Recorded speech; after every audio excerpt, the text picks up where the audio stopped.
Think of this, guys. Think of this. We go all the way back to Barack Obama coming in office. Before he even went in office, I remember I was on the air as a radio host, and actually I was a co-host of a show back then in 2007, and somebody came on and said, yeah, this guy running for president, Barack Obama, you know, he doesn't even have a birth certificate. He's not even from here. I was nice to the guy, but I was very skeptical.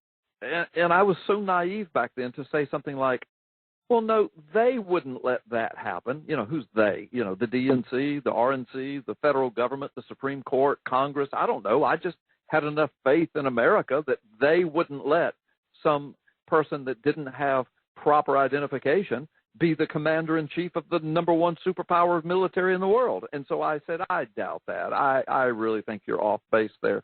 Well, anyway, let me just speed up. As time went on, it became very apparent that something was just smelling. And so Obama goes in office, and this thing is still dogging him. So up comes the little short form.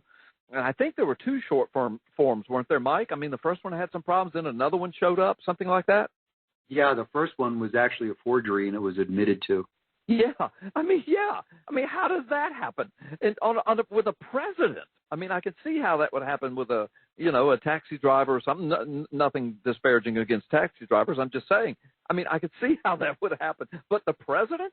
A forged Carl, if I could make one other point on that. Yeah, go ahead, please. That fraudulent short form registration number.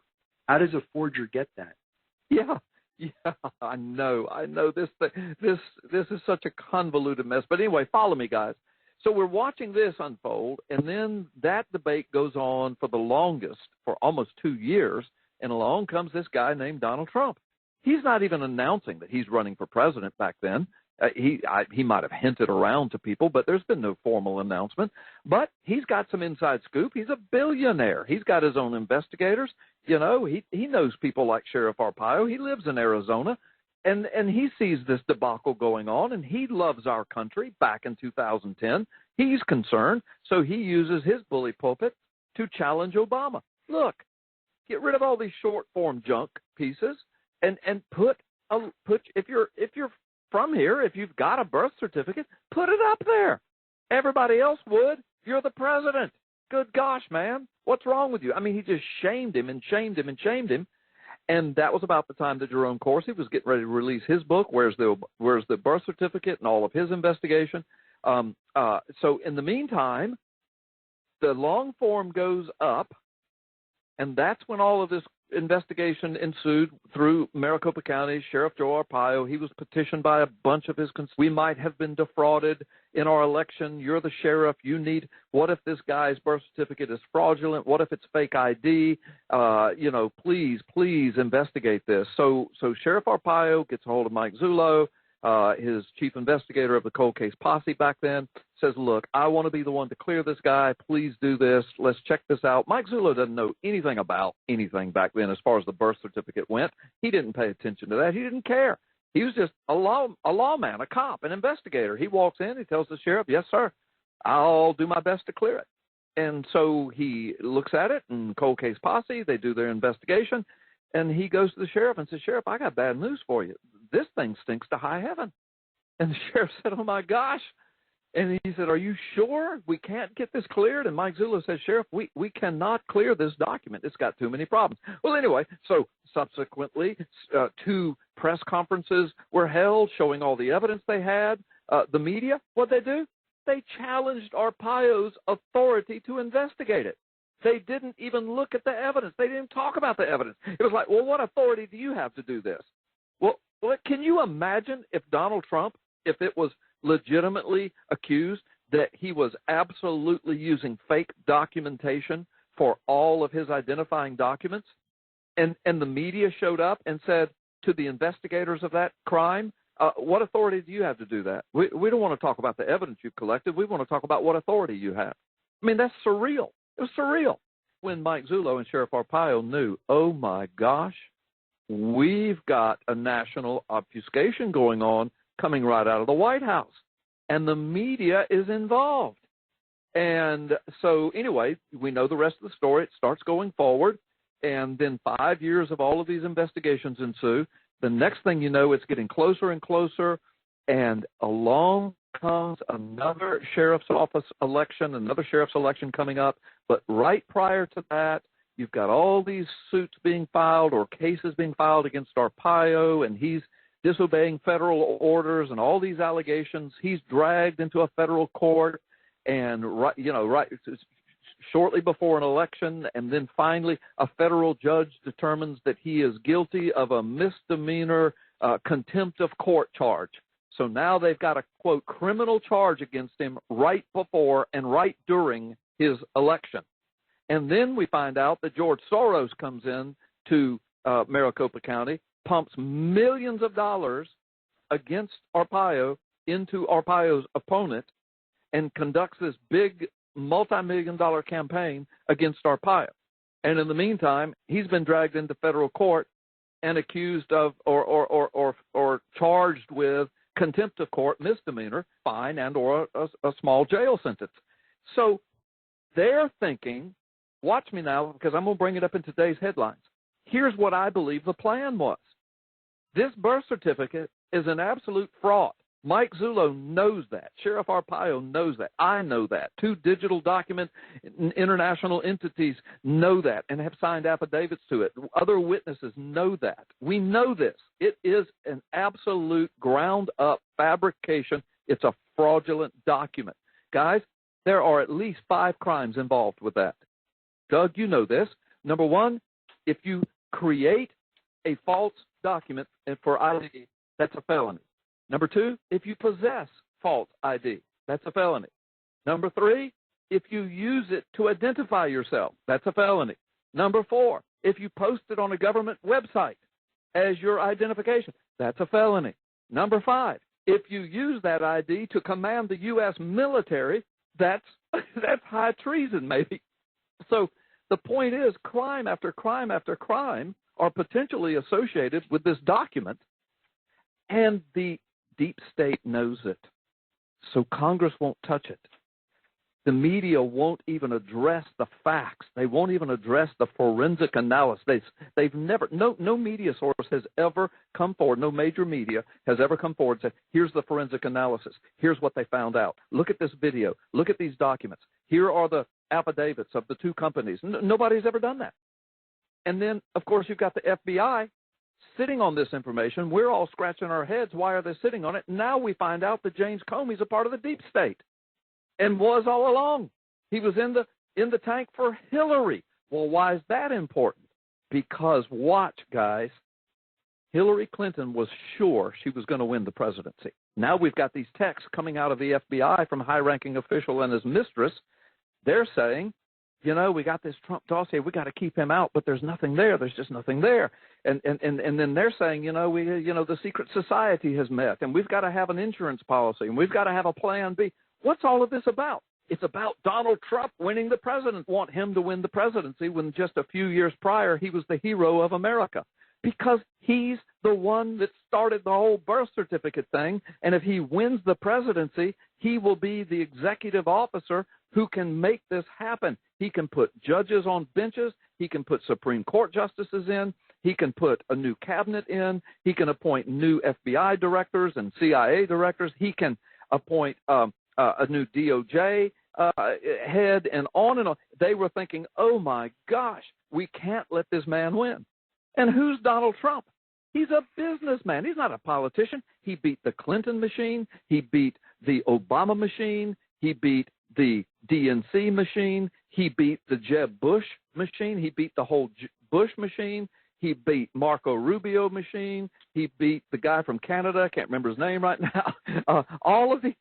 He just walked through a field of 17 seasoned deep state candidates and beat them all. I mean, the hand of God, I believe, was on that. And they freaked out, guys, because what they thought Hillary Clinton was going to hands down win this, they were going to make sure. They'd use the hammer, they would use thin thread, they would use whatever they had and all of their wranglings to make sure Hillary Clinton won. And if she won, you had Joe Arpaio they were going to put in a jumpsuit with handcuffs They were going to take him and put him in jail. All of the media would be there clicking pictures of Joe Arpaio in a jumpsuit and handcuffs. He would be deemed this thug, run-of-the-mill criminal, so that if he ever mentioned birth certificate again, they could say, oh, yeah, look who's talking about the birth certificate, this convicted, lying, criminal, contempt of court, idiot sheriff. That's what they were planning. Hillary Clinton was going to bury everything with the help of James Comey and all of the other deep state guys, and it all fell apart when Donald Trump won the election. And they are terrified that this information is going to come before a congressional committee or a real law enforcement agency of the federal government or a real DOJ. It's all going to be exposed. People would go to prison for the rest of their life over this. The DNC would never win another election in our lifetime and probably in our grandchildren's lifetime. They know this. They're guarding it with their life. They're playing for blood. This is deadly. They're trying to get Trump out before he gains momentum, before he gains the power he needs to bring this to light. Because everything Mike Zullo and I are talking about, Donald Trump knows. People know. There are congressmen that know. There are law enforcement officers that know this. You just have to get the dominoes in place. And in the meantime, the deep state, including high-ranking officials in the FBI, we now know from their texts, they are viciously, desperately trying to take him out of that office. Does that make sense, guys? What an exquisite, very eloquently done opening statement and closing argument. I cannot think of anything greater, and this ties into everything we're seeing today. Yes. And Mike Zullo and Sheriff Arpaio, Carl Gallups, laid the foundation, exposing the fraud. The enormity of this is just mind-boggling. Wow. It's probably the most devastating crime committed against a government in the history of the world. And the reason I would say it like that is because you have to put everything in context. Have other crimes been committed that have been atrocious against government officials and kings and emperors and all that? Of course. Caesar Augustus and and all of that. But the reason I say in the history of the world is because there has never been a more powerful military engine, a more powerful economic engine, a more powerful, blessed, unbelievable nation in history, on the planet. And for it to be usurped by a man using fake ID to run our government, to run our military, to run our economy, and then the whole deep state engine and three-letter government agencies using hacking software go into action to thwart the entire, perhaps, electoral system one way or the other, and to install a man who does not have proper documentation, and then cover it up, to threaten, to obfuscate, to do all they can, media, judges, congressmen, whatever it takes to cover their crime, their potential crime. This is my opinion. That is probably the largest crime ever committed against a government and a nation of people in the history of the planet. Absolutely. Wow. It's foundational to everything that's on the news right now. It is. Precisely. And I wonder, as many people have talked about, if Trump, if this was one of the first things he looked into when he got in office, obviously he was one of the ones who was brave enough to be very public about this issue when it was so unpopular. And still is. And he was talking about it during his campaign until the media put pressure on him, and I think Bannon or somebody talked him into saying, look, just say that you believe he was born in the United States and say that's all you're going to say about it, and this will go away so we can win this election. And listen, Mike Zullo and I called each other that night. I told Mike, I said, I agree with what Trump just did. I know it hurts my heart to hear him say it, but he's got to win the office if we're going to get anything done. And if he keeps talking about the birth certificate, they're going to crucify him. And Mike Zullo agreed. So we watched it work, and it worked perfectly. And he's in office. And that's why the deep state is going into action now. They got to get him out of there, guys. Exactly. Carl, let me interject something. let me interject something here. Yeah. As far as Breitbart and Bannon are concerned, obviously there was the death of Mr. Breitbart right as we were doing our first press conference. Yes. But I have a personal relationship with someone who was a high-level reporter for Breitbart and was very, very good friends with the deceased. And he told me that Bannon knew all about the birth certificate, and Breitbart were under Bannon. They made a decision not to deal with it because they didn't want to be tattooed and labeled as birthers. And they have shied away from it ever since. As a matter of fact, Bannon hates this issue, hates it. And I won't tell you how I know that, but trust me, I know it. Yeah. He hates this issue, doesn't want it brought up. Now, that's a decision from a news outlet that really could have done something with this. Yeah. And elected not to do it. Yeah. Because they were fearing of their own reputation. Yeah. Rather than looking into this like everybody is looking into Donald Trump right now 24/7, that if the guy fell off the curb, it would be a major breaking story that he fell off because he was drunk or on drugs. I mean, that's the kind of stuff that they're doing to him today. What would have happened if they scrutinized Obama like they're scrutinizing Trump right now? He would have never withstood the scrutiny itself. And of course, just as kind of an end note to this, a November 2017 article in the Business Insider, businessinsider.com, speaks to Donald Trump's continued, even though it's not overt, but subtle implication or inferences about the validity of the document. And it's interesting because I thought of you, Mr. Zullo, in a tweet from Donald Trump, and this is contemporaneous to your investigation, August 6, 2012. An extremely credible source has called my office and told me that certificate is a fraud. That was tweeted out at 3:23 p.m. August 6, 2012, and I thought, could it be? What a wonderful presentation, and you've brought us to the absolute end of the program.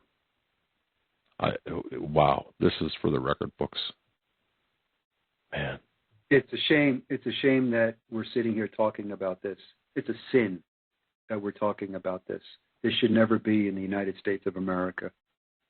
Indeed, and I pray that we will see this resolved. Your hard work, both of your hard work, brought back out into the open and exposed. This fraud exposed for what it is. Gentlemen, thank you so very much for appearing on the Hagmann Report. Thank you. Wow. Thank you, Doug and Joe. Thank you, guys. God bless you both. God bless you. Thank you. It's an awesome show. Wow. Folks, that'll do it for us. Spread the word about this particular episode. We owe such a debt of gratitude to Mike Zullo, to Carl Gallups, to Sheriff Arpaio, to every citizen journalist, everyone who has fought for the truth to come out. This is wow. Thank you, gentlemen. Thank you, ladies and gentlemen. Until next week, may God bless.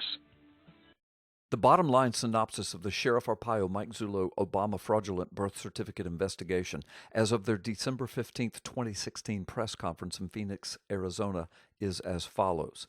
We now know that the Obama certificate of live birth posted on the White House website in April of 2011 is a forensically proven fabrication, forgery, and thus a fraudulent document. Not only do we know this, but we know how it was done, and we have at least one of the source documents from which the forgery was made. There are 9 points of currently discovered forgery artifacts verified to have been placed on the Obama birth certificate from this source document, utilizing a digital cut-and-paste method. 2 different digital document examiners on 2 different continents using 2 different methodology, each examination entity unaware the other was working on the same material. Both of them arrived at similar conclusions. The Obama document is a forgery and was digitally fabricated. Each of these document examination entities are renowned in their field. They are used to train law enforcement agencies, and they hold unimpeachable credentials and records of success as expert witnesses.